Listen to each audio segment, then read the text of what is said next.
This Day in Sports History.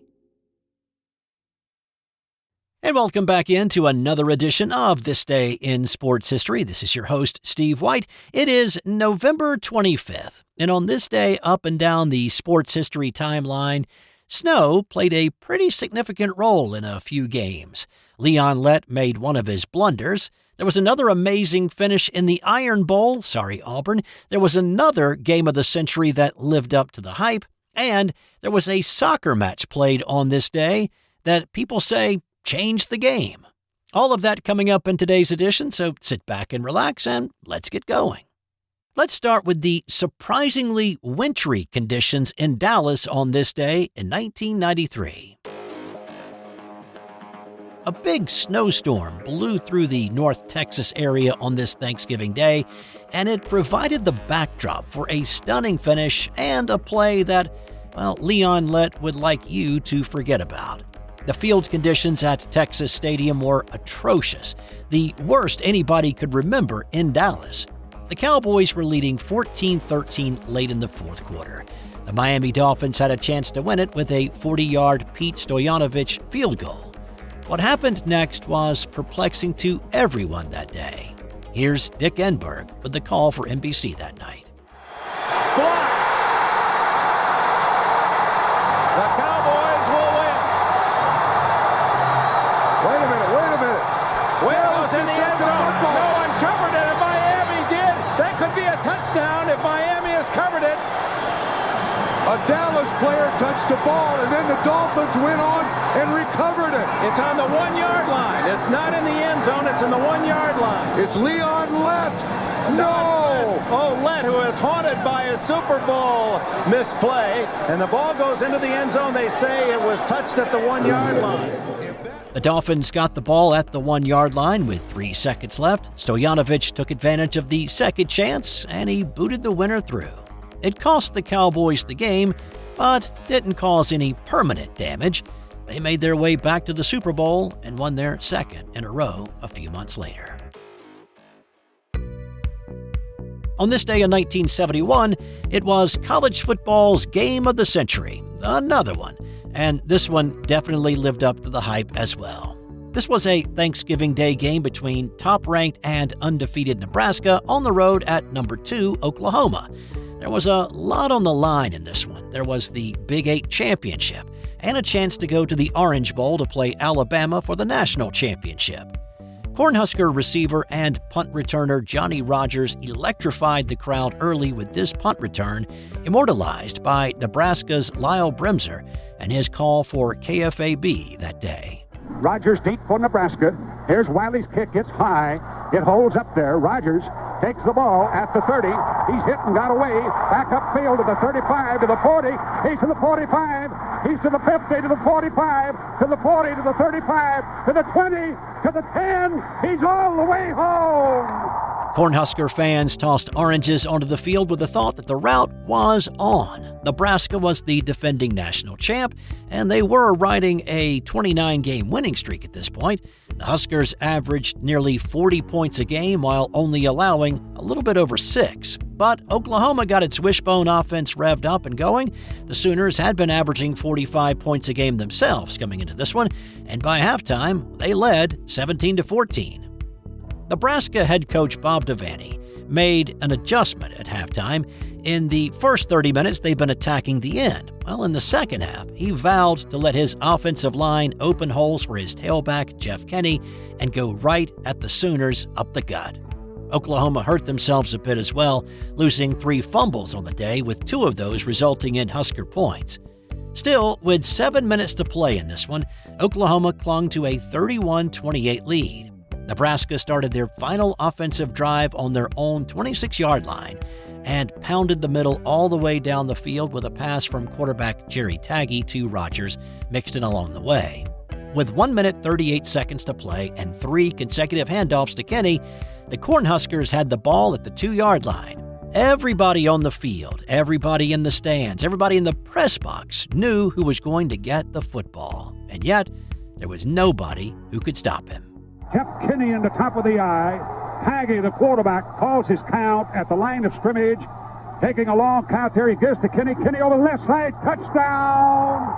It was Kenny's fourth touchdown of the day, and that provided the final margin of victory at 35-31. Kenny finished with 174 yards rushing. Oklahoma's Jack Mildren threw for 2 and ran for 2 as the Sooners rolled up 467 total yards. Nebraska would go on to beat Alabama in the Orange Bowl and wrap up the 1971 national championship for 2 in a row. And that's the end of the first half. As the teams head to the locker room, the Spartans lead the Bulldogs by a score. You guys stink. Geez, Coach, we're only down a couple of points. No, I mean you guys really smell. You need to hit the showers. And here, I got every one of you new bars of soap from the Sterling Soap Company. Each bar is artisan crafted using natural ingredients and essential oils. They also have shave soaps, colognes, beard balm, and a whole lot more. Now get in there. But Coach, we have another half to play. I don't care. I can't stand to be around you. A few minutes later. All right, bring it in tight. You guys are still playing terrible, but you're smelling great out there. Now listen, you're going to need to stock up for the rest of the season. We got a lot of tough games left. So go to sterlingsoap.com after the game. That's STIRLING soap.com. You got that? Yes, Coach. Great. sterlingsoap.com on 3. 1, 2, 3. sterlingsoap.com. On this day in 2023, it was an amazing finish to the Iron Bowl. Unranked Auburn had a 4-point lead over 8th-ranked Alabama with just under 5 minutes to play in this one, and the Tigers were about to get the ball back. Alabama punted it away with the hope that their defense could come up with a stop and they'd get another shot. Instead, the punt was muffed and Bama recovered. Their shot came a lot quicker than they thought it would.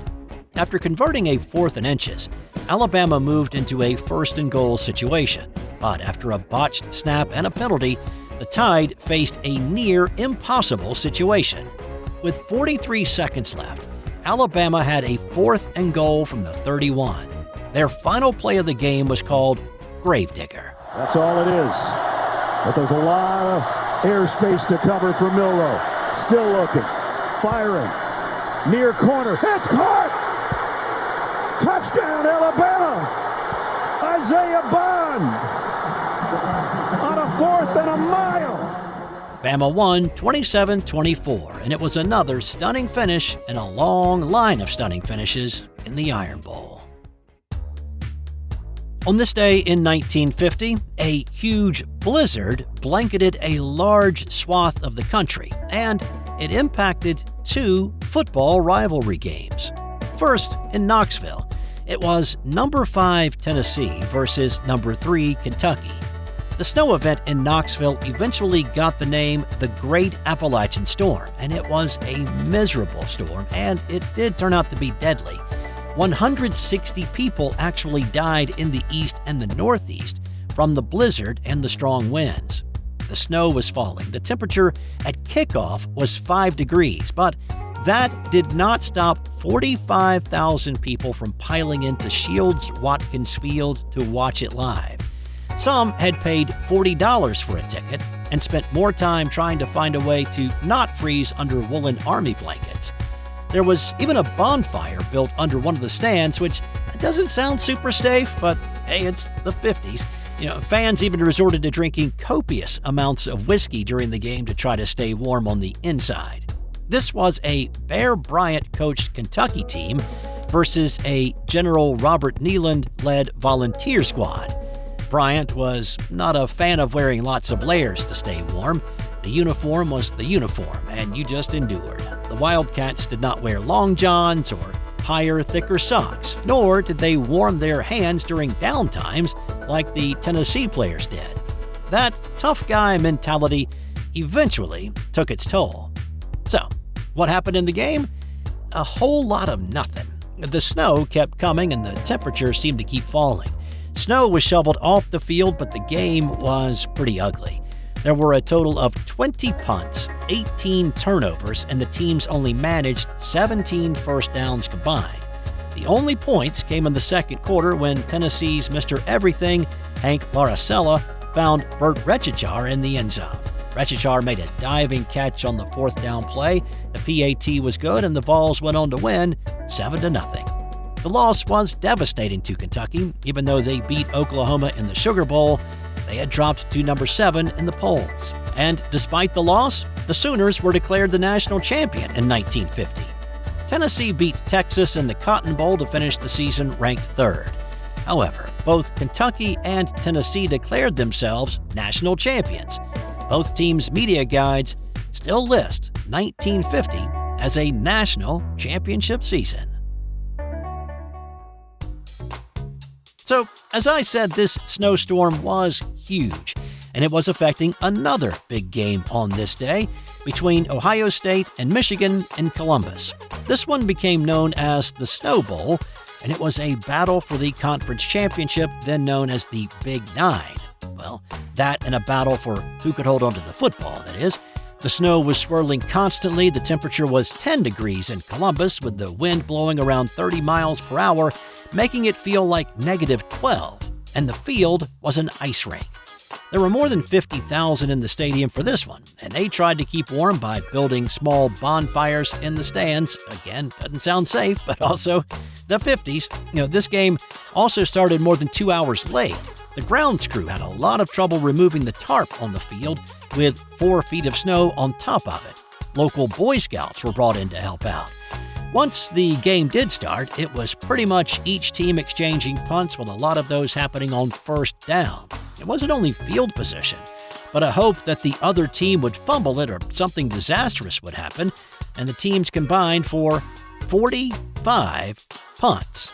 The Buckeyes scored the first points of the game after they blocked a punt and recovered at the Wolverine 8. 3 straight runs resulted in -13 yards and set up a 38-yard field goal.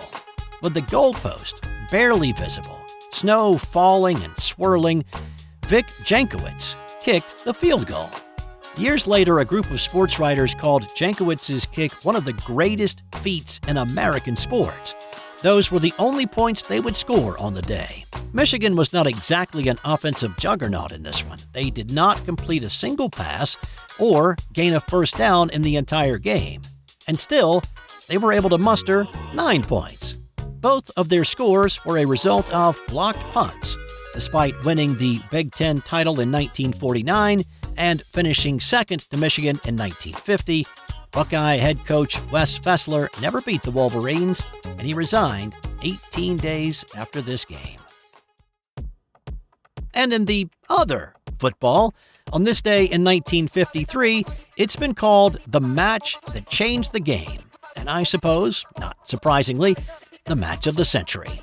This was an international friendly between Hungary and England played at Wembley Stadium. Only once in its history had England been beaten on their home turf, and that had been 4 years prior. That had left the English with a sense of superiority, and they may have been guilty of some complacency as well. The English 11 chuckled at their Hungarian counterparts' shoes as they took the field before the start. One English player said, "This will be easy, lads. They've got carpet slippers on." The Hungarians were no slouch, though. They were the reigning Olympic champs, having won in Helsinki the year before. They were all part of the national army and trained with each other all the time to understand what every other player's tendencies, strengths, and weaknesses were. They were big on physical fitness, which seems kind of strange to say for a top-level athlete. I mean, of course, they'd be into physical fitness, right? But again, the 50s were a bit different. Heck, smoking was considered to be a healthy pastime then. The Hungarians had very strict training plans, though. The English team, on the other hand, was older in age, less experienced altogether, and they didn't mind a pint or two every now and then. The team was assembled by England's Football Association, so there wasn't much consistency from game to game or tournament to tournament. The English were also fond of their heavy boots, hence the laughter at the lighter cleats the foreigners were wearing. 105,000 people gathered in Wembley to watch this one, and some had not made it to their seats before Hungary scored their first goal in the first minute. The Hungarians were showing a fluidity in their passing, playing in tight triangles, and then releasing a man to make a run into the attacking third while playing a slicing 30-yard pass to the feet of the attacker.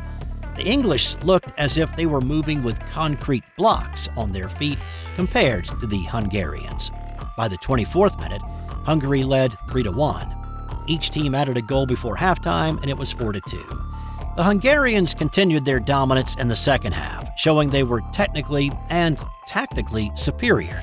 They added 2 more, while the English tallied 1 late to make it a 6-3 win for the Hungarians, and it was a complete embarrassment for the overconfident English. So, why was this match so important and called the match that changed the game? Well, Hungary's style of play brought tactical play into the game. Their triangulated passing attack, sending a man into open space, the false 9 that allowed an attacking forward to drop deeper into the midfield and create for others instead of just always being up top waiting for a pass. England had been left dumbfounded, and it caused them to change to a more modern tactical game because of it. Many in England attribute the loss to the Hungarians on this day, with eventually leading to their winning the 1966 World Cup 13 years later. And time now for today's That's Got Nothing to Do with Sports fun fact. If it wasn't for Napoleon Bonaparte's quest for European domination and his need to communicate secretively, the world may not have received the gift of Braille. Or at the very least, it would have taken a good bit longer to develop a similar system. You see, when the French were at war in various parts of the world in the late 18th century, battle plans needed to be shared with camps on the front lines. Reading those plans required firelight, which of course would give away position. Napoleon wanted to communicate without illumination, and so an officer, Charles Barbier, developed the system of raised bumps to signify sounds instead of individual letters, but it eventually developed into what we know today as Braille.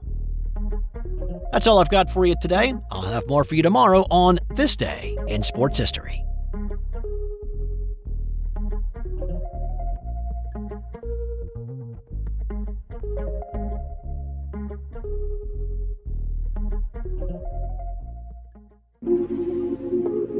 This has been an original Thrive Suite production.